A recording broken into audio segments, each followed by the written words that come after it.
अरे, हाँ भाई चलो। हम लोग बात कर रहे थे कल लास्ट में ठोसों की विशिष्ट ऊष्मा के बारे में, हाँ?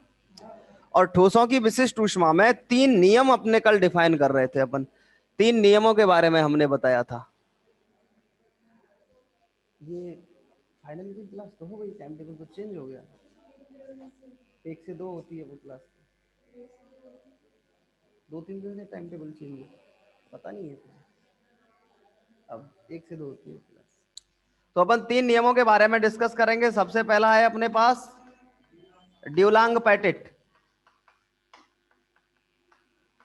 ठीक है। फिर दूसरा होगा आइंस्टीन का नियम, और तीसरा होगा डेबाई। बहुत इंपॉर्टेंट पार्ट है, खूब और कई सारी बार पूछे जाते हैं पेपर में। हाँ चलो, सबसे पहली बात करते हैं अपन ड्यूलांग पैटिट।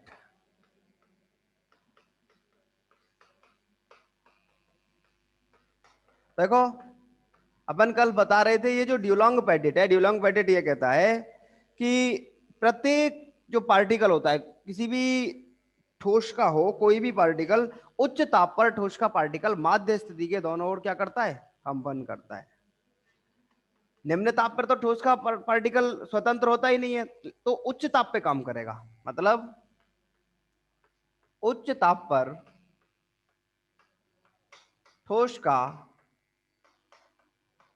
परमाणु क्या करता है? माध्य स्थिति के दोनों ओर कंपन करता है।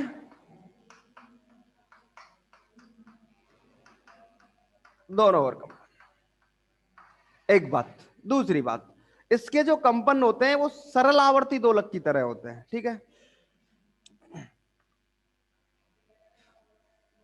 जरा ऐसे कहें कि परमाणु के कंपन या परमाणु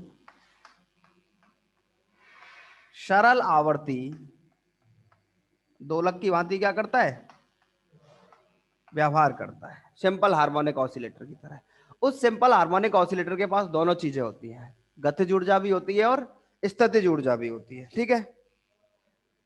अपन मान लेते हैं, अपन कह रहे हैं माध्य स्थिति के दोनों ओर कंपन करते हैं, तो अपन किसी एक डायरेक्शन में कंपन करने वाले एक विमीय सरलावर्ती दोलक के बारे में बात कर लेते हैं जो केवल एक दिशा में काम कर रहा है। उसी को अपन 3 दिशाओं के लिए करेंगे तो 3 से N2 कर लेंगे बाद में, ठीक है। चलो, अतः किसी x दिशा में कंपन करने वाले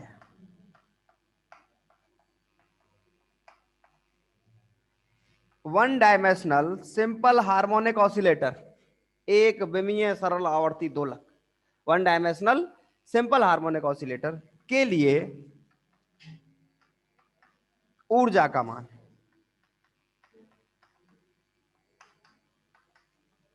और उसको अपन नोट करते हैं किससे? ई एक्स से, ठीक है। क्या होगा? एक्स दिशा में संवेग p x square, half m b x square होगा, और अगर एम का ऊपर और नीचे N2 कर लेंगे तो P x square upon 2m बन जाएगा। ये तो सिंपल सी बात है। प्लस हाफ के एक्स स्क्वायर, ठीक है। जहां चीज क्या है? एक्स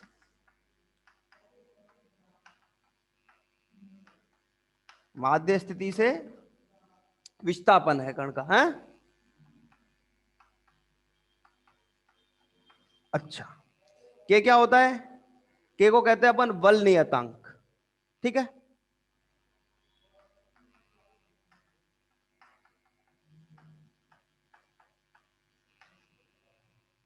ठीक सर जी। अपन इसको और थोड़ा सा, एक्चुअली ये जो के का जो वैल्यू होता है, के इक्वल टू होता है एम ओमेगा स्क्वायर। जनरली जो वैल्यू निकल के आता है वो वैसे के बाई एम का होता है। के बाई एम इक्वल टू क्या होता है? अपने पास फोर्स होता है ना, क्योंकि एक विमीय दोलक है, अगर कंपन करता है तो इसका मतलब उस पर कहीं ना कहीं प्रत्यानयन बल लगता है। और प्रत्यानयन बल भाई, अगर वो किसी स्थिति से आगे बढ़ा, जैसे माध्य स्थिति है ये रही, यहां से इधर गया, फिर यहां से वापस भी तो आता है। वापस जिस बल के कारण वापस आता है वो बल प्रत्यानयन बल है। जो उसके आगे बढ़ने की गति का क्या करता है, विरोध करता है, और उसका वैल्यू होता है F equal to minus k x. ठीक, एक बात, F को अपन लिख सकते हैं m a equal to minus k x, या फिर इसको ऐसे भी तो लिखा जा सकता है D square x upon D T square. M को इधर खींच दो तो आपके पास समीकरण बनता है D square x upon D T square plus K by M X equal to 0। ऐसा ही तो समीकरण पढ़ते हो आप लोग, नहीं पढ़ते कभी? एम को इधर भेजा वापस ले आए, उसमें नहीं मिलेगा ये, ऐसे मत देखो। हाँ तो d square x upon D T square plus omega square x equal to 0, और यही होता है एक विमीय सरलावर्ती दोलक का समीकरण, d square x upon D T square plus omega naught square x equal to 0। इसके हल निकालते हैं तब ये वो क्या कहते हैं, सेकंड ऑर्डर का डेरिवेटिव हो गया ना, द्वितीय क्रम का अवकलज, 2 बार अवकलन हो गया, तो तभी तो इसके हल निकालते हो आप लोग, पढ़ते हो ना अवकलज समीकरण वाले डिफरेंशियल इक्वेशन में। अच्छा चलो, तो E X equal to P x square by 2m plus half M omega square, K का अगर वैल्यू निकालोगे तो एम ओमेगा स्क्वायर ही तो हो जाएगा। अब अपन क्या करते हैं, अपन इसकी माध्य ऊर्जा निकाल लेते हैं। ये क्या है अपने पास, ई एक्स का वैल्यू है, ठीक है, एक दिशा में एनर्जी है, उसका माध्य एनर्जी क्या होगा उसके बारे में बात करते हैं। और किसी भी वैल्यू का अगर आपको माध्य वैल्यू चाहिए तो हमने उसके लिए भी पहले एक फॉर्मूला बताया था। जैसे मान लो आपके पास कोई मान है, वाई कोई स्थिति है, और उस वाई स्थिति के लिए आपको क्या चाहिए, माध्य वैल्यू के बारे में बात चाहिए, तो आप उसको लिखने का एक तरीका होता है कि अगर अपन ऐसे कहें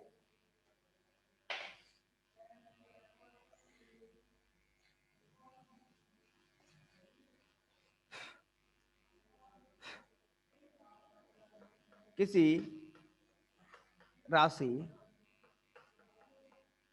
वाई का माध्यमान, और ये किसमें है, ये उष्मागतिक फलन की स्थितियों में, अपन थर्मोडायनेमिकली जिस किसी भी राशि का अगर आपको माध्यमान चाहिए उसके बारे में अपन क्या कर रहे हैं, बात कर रहे हैं। y bar is equal to summation y into e की पावर माइनस के beta y upon summation e की पावर माइनस के बीटा, ये होता है। ये फर्स्ट यूनिट में बताया था हमने जब अपन संवितरण फलन के बारे में बात कर रहे थे। तो अगर इसका माध्यमान निकालना चाहें तो इसका माध्यमान लिख सकते हैं, आओ जरा। अतः ऊर्जा का माध्यमान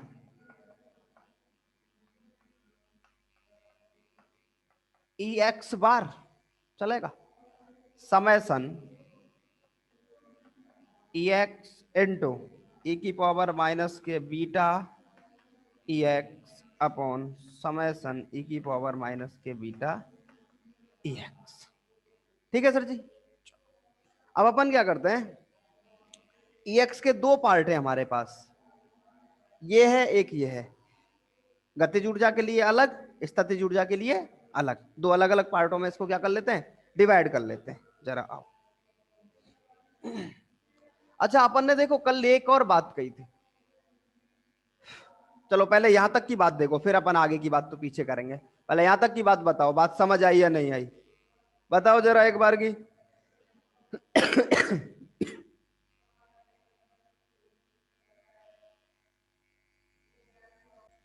चलो आगे की बात सुनो। अच्छा हमने एक और बात कही थी, हमने ये कहा था कि ड्यूलोंग पेटिट ये कहता है कि जो ऊर्जा होती है वो सतत होती है, कल ही बात कर रहे थे ना। इसका मतलब अगर एनर्जी सतत है तो अपन समेशन को इंटीग्रेशन में कन्वर्ट कर लेंगे, अपने पास ये काम की चीज है। तो जरा आओ इधर,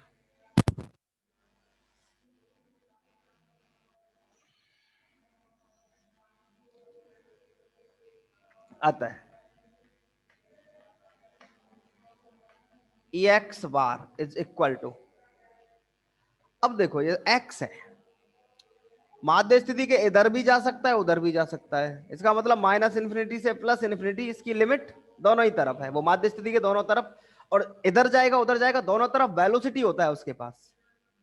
इसका मतलब अगर वेलोसिटी है और पार्टिकल है उसके पास द्रव्यमान भी होता है, द्रव्यमान और वेलोसिटी से इंटू करोगे तो संवेग मिल जाएगा। इसका मतलब उसके संवेग की लिमिट भी माइनस इन्फिनिटी से प्लस के इन्फिनिटी तक है।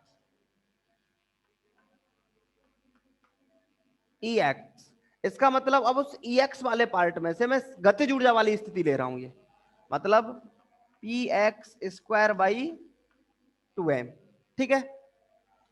एक्सपोनेंशियल माइनस के p x square upon beta होता है ना, बीटा को 1 अपॉन के टी लिख सकते हैं, 2m के टी, काम चलेगा, ठीक है। संवेग का है पार्ट, इसलिए इसको dpx लगाना पड़ेगा upon minus infinity to plus infinity exponential minus के p x square upon 2m k T dpx, ठीक है सर जी। ये पार्ट हुआ गतिज ऊर्जा वाला, ये औसत गतिज ऊर्जा है।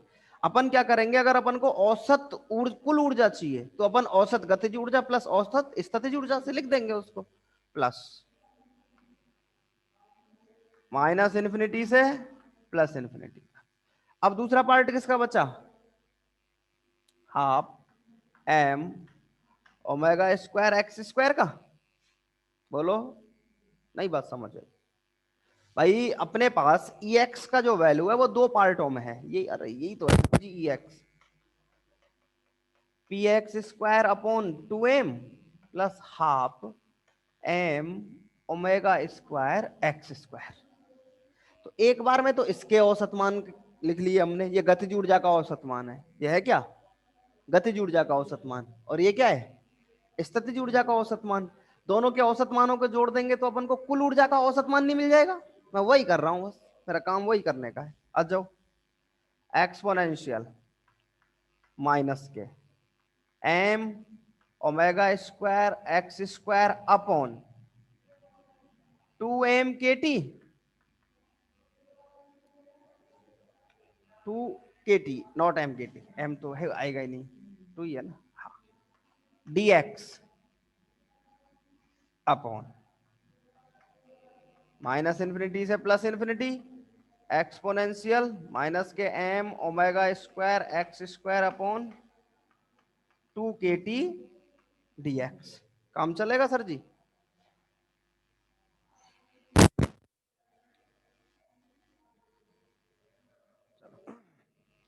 अच्छा देखो अपन क्या करते हैं, अपन इस पूरे पार्ट में इसके जैसी टर्म बनानी है, P x square upon 2m k t. तो मैं क्या करूं, के टी का नीचे इंटू कर देता हूं और के टी का ही ऊपर इंटू कर देता हूं, बात तो बराबर है। चलो, या x bar is equal to, देखो एक के टी तो रख लिया यहां minus infinity to plus into तो कर लिया, कांस्टेंट टर्म है इसलिए बाहर रख लिए, ठीक है। इसको लिखना चाहूं तो P x square upon 2m k T, इस के टी से ये के टी कैंसिल हो सकता है, कोई दिक्कत वाली बात नहीं है। एक्सपोनेंशियल माइनस के p x square upon 2m k T d p x upon integration minus infinity to plus infinity exponential minus के p x square upon 2m k T d p x, ठीक है sir जी। चलो इधर आ जाओ, ऐसे ही के T का इसमें कर लो आप कार्यक्रम, क्योंकि आपको ऐसा बनाना है भाई। हमारे पास जो टर्म एक्सपोनेंशियल में अगर किसी टर्म को x मानेंगे तो बाहर भी तो x के जैसी टर्म मिल जाएगी, तो इंटीग्रेशन में आसानी रहेगी। Plus k T minus infinity to plus infinity m omega square x square upon 2 kT। बोलो क्या दिक्कत है, कोई कंफ्यूजन।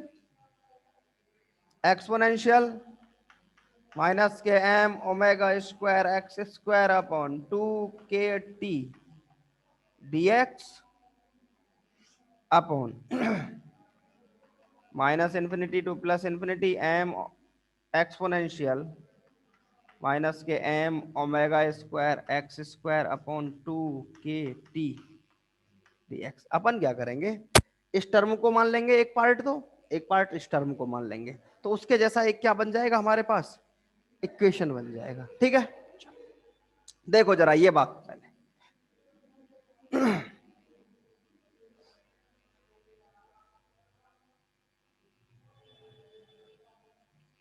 आगे बात करें जी।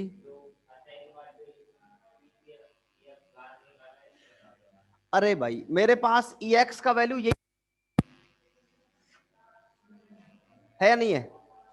अच्छा सुनो, आप लोग देखोगे इसको, समय x इंटू के एक्स अपॉन के T upon exponential minus k x upon के टी, यही तो वैल्यू बनेगा। अब इस EX का अगर आप यहाँ वैल्यू रखो तो आप समेशन को दो पार्ट में ब्रेक कर लोगे, एक पार्ट तो स्थितिज ऊर्जा वाला अलग और गतिज ऊर्जा वाला अलग, दो पार्ट हो गए। हमने क्या किया, हमने ये कहा था कि एनर्जी सतत होती है। ड्यूलोंग पैटिट ये कहता है कि पार्टिकल की जो एनर्जी है, जो एक विमीय सरल आवर्ती दोलक जो गति कर रहा है, उसकी एनर्जी कैसी होती है, सतत होती है। सतत का मतलब ये होता है कि आप समेशन को इंटीग्रेशन में देखो, समाकलन का मतलब भी योग होता है, ये तो आप पढ़ते हो, और इसका मतलब भी क्या होता है, योग। इसमें तो आपको वैल्यू कैसे रखनी पड़ेगी, 0 1 2 3 4 ऐसे ही तो रख रहे थे। यहाँ ये जो वैल्यू माइनस इन्फिनिटी से प्लस इन्फिनिटी है, ये कुछ भी हो सकती है, 1 1.1 1.2 1.3 1.4, ये सतत मान है। ठीक है, इसलिए एक पार्ट तो इसका हो गया। जब इंटीग्रेशन लगाया तो किसके रेस्पेक्ट में करना है भाई, वो टर्म तो चाहिए कि इंटीग्रेशन तो होता ही तब है जब रेस्पेक्ट में, किसी के सापेक्ष। और टर्म किसकी है, संवेग की, तो संवेग के सापेक्ष कर लिया। इधर स्थितिज ऊर्जा किस पर डिपेंड करती है, स्थिति पर, इसलिए स्थिति के सापेक्ष कर लिया। इसको जैसे मान लो यहां इंटीग्रेशन लगा दो आप,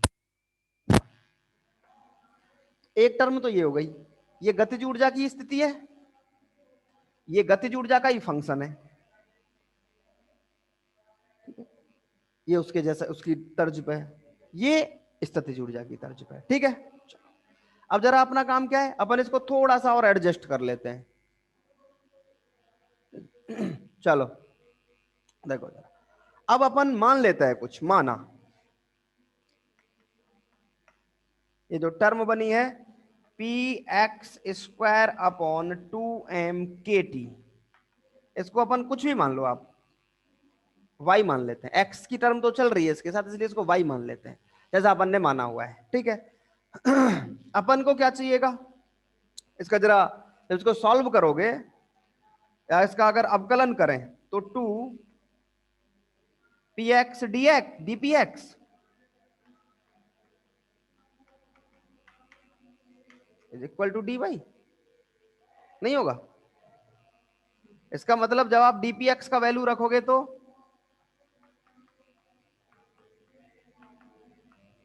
m/kT अपॉन px।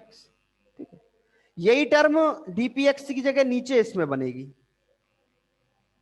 dpx का जो वैल्यू रखोगे और dy और आ जाएगा इसके साथ। ठीक है, तो अपन जब इस फंक्शन को y की टर्म में करना चाह रहे हैं तो अपन इस टर्म को तो कैंसिल कर देंगे, क्योंकि ये टर्म ऊपर भी रहेगी और ये टर्म नीचे भी रहेगी, इसलिए इसके साथ तो dy लेंगे। ये टर्म y है, ये y तो माना है, y e की पावर माइनस के y dy, और ऐसे ही इसको e की पावर माइनस के y dy, ऐसे ही इधर कर लेते हैं, m omega square x square upon 2kT is equal to alpha. इसको कैसे लिखेंगे, आ जाओ, 2x m omega square upon 2kT equal to, और इधर लगा दो dx is equal to d alpha. ठीक है,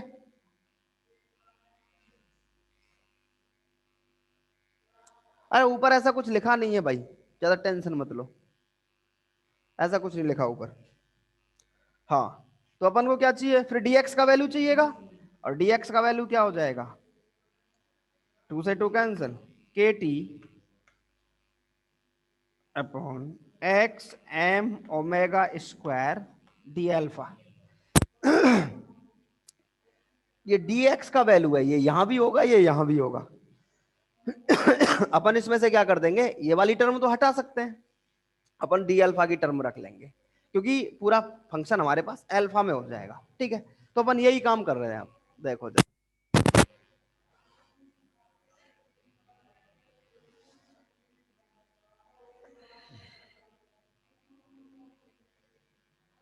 देखो या e x bar is equal to k T है,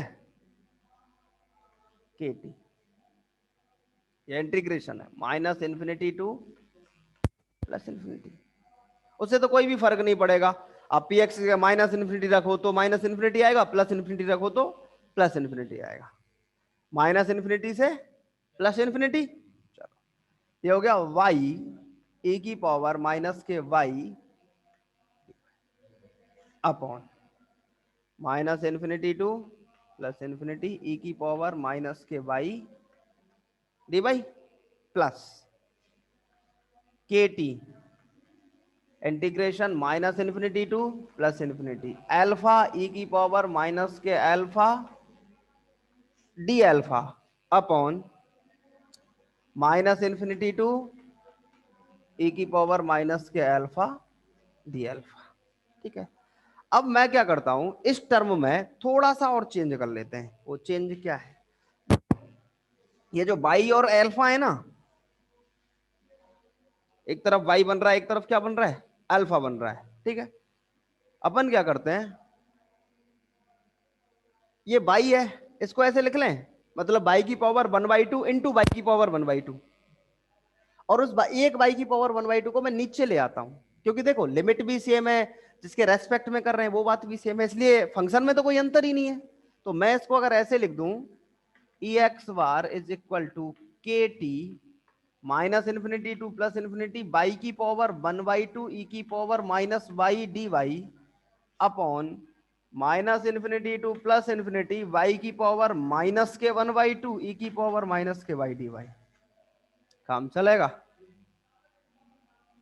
प्लस के टी ये हो गया, ऐसे ही इसको लिख लो, एल्फा की पावर 1/2 ई की पावर माइनस के alpha D alpha upon minus infinity to plus infinity alpha की पावर माइनस के 1/2 ई की पावर माइनस के अल्फा डी अल्फा। ठीक है, और ये जो अच्छा देखो एक और काम की बात, ये माइनस इन्फिनिटी से प्लस इन्फिनिटी माइनस इन्फिनिटी से प्लस इन्फिनिटी है सारी टर्मिनोलॉजी। अगर इस पूरी टर्मिनोलॉजी को अपन दो बाहर रख के जीरो से इन्फिनिटी कर लें तो क्या दिक्कत है, ऐसे भी तो लिख सकते हैं। इस पूरे पार्ट को अगर अपन ऐसे भी लिखना चाहें, या क्योंकि एक्चुअली ये जो फंक्शन है ना, ये दोनों जिसको अपन वाई बोल रहे हैं, ये पी एक्स स्क्वायर है। पी एक्स का प्लस लिखो या माइनस लिखो, भाई एक्स स्क्वायर क्या होता है, सम फलन कहते हैं ना उसको, तो सम फलन है। उसका मतलब क्या है, उसका मतलब यही है कि आप एक्स माइनस एक्स भी रखो तो भी वैल्यू वही आएगी। और सम फलन की स्थिति में जो लिमिट होती है, जैसे अगर मान लो माइनस इन्फिनिटी से प्लस इन्फिनिटी है वो लिमिट, और यहाँ फंक्शन कैसा है, इवन फंक्शन है, तो आप उसको 2 × 0 से इन्फिनिटी वाली फलन भी लिख सकते हो। ऐसे करते हो ना मैथ्स में, सम फलन विषम फलन वगैरह पढ़ते हो, पढ़ते हो। हाँ, तो अपन अगर इसको, क्योंकि ये जो फंक्शन बनता है ये गामा फलन बनता है, आप पढ़ते हो मैथमेटिक्स में गामा फंक्शन। तो इसको लिखने का तरीका हमारे पास ये भी हो सकता है, e x bar is equal to, या फिर इसी टर्म में कर देते हैं इसको, 0 से इन्फिनिटी कर देते हैं, और 2 आता है आगे, वही 2 नीचे आएगा,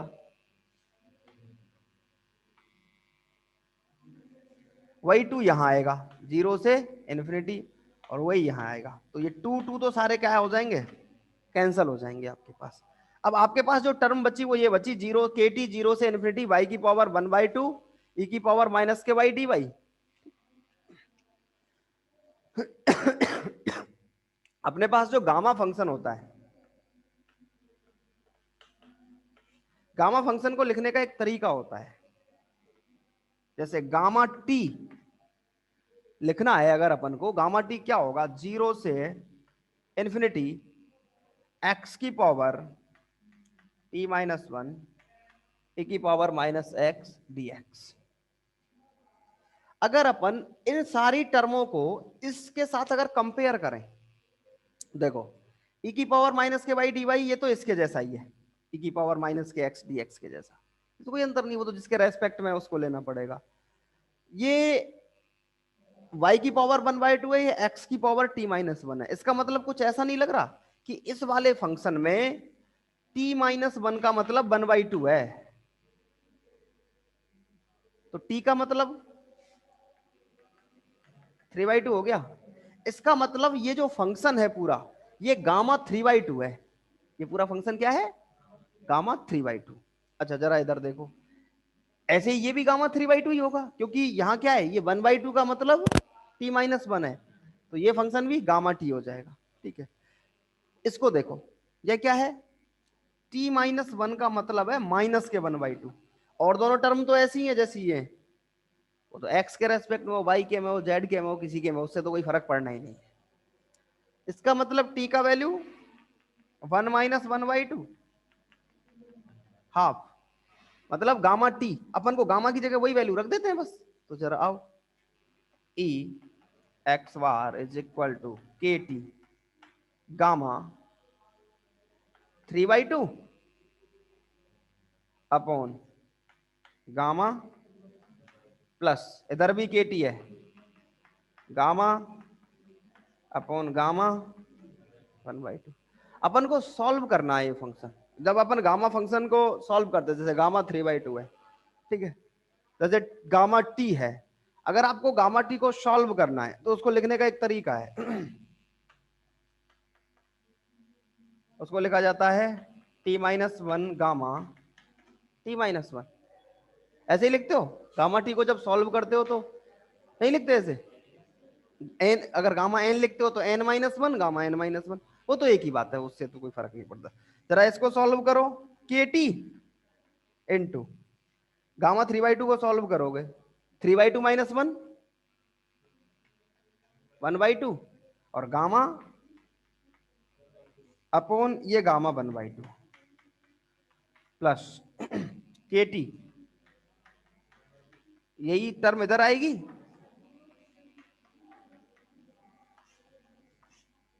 1/2 से गामा 1/2 तो कैंसिल, आपके पास क्या बचा, हाफ के टी और हाफ के टी, ये एक विमीय सरलावर्ती दोलक की ऊर्जा थी।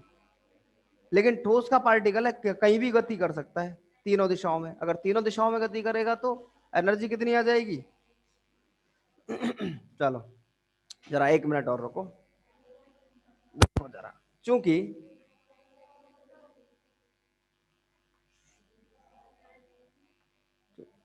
ठोस पदार्थ के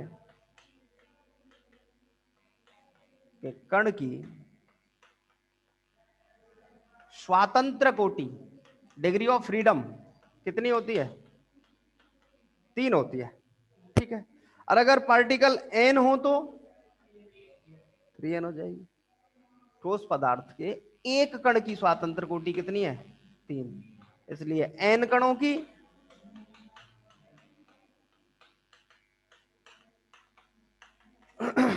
3n काम चलेगा। चलो, यदि n इक्वल टू na हो तो उस कंडीशन में अपन क्या लिख सकते हैं, इसलिए माध्य ऊर्जा, उस पूरे पदार्थ की माध्य ऊर्जा क्या होगी, उसको लिख देते हैं ई बार is equal to k t, तो है ही है, एन की जगह एन ए हो गया, और हर एक की कोटि 3 है, तो ये इतना नहीं हो जाएगा 3 na के टी, बताओ, और Na n2 के क्या होता है R, तो ई बार क्या हो जाएगा 3R। और अगर विशिष्ट ऊष्मा निकालना चाहो तो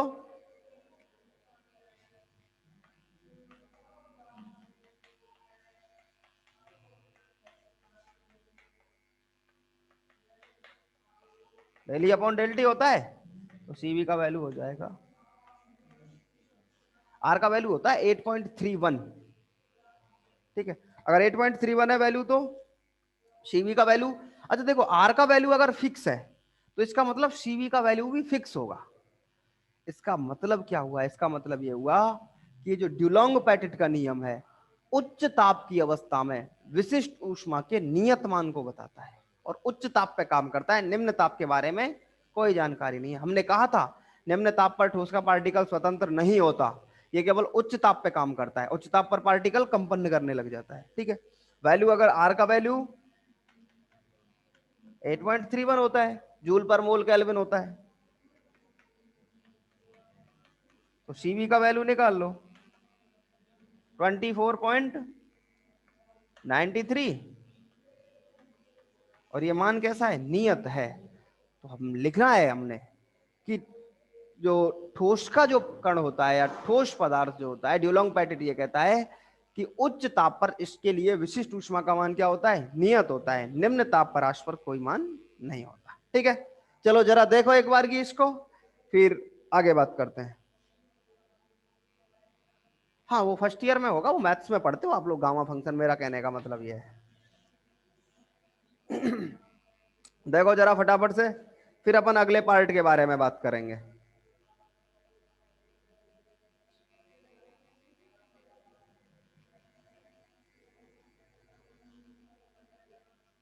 ठीक है, चलो फिर अगला नियम देखेंगे, आइंस्टाइन का नियम। एक बार की रिजॉइन कर लेना, फिर आगे बात।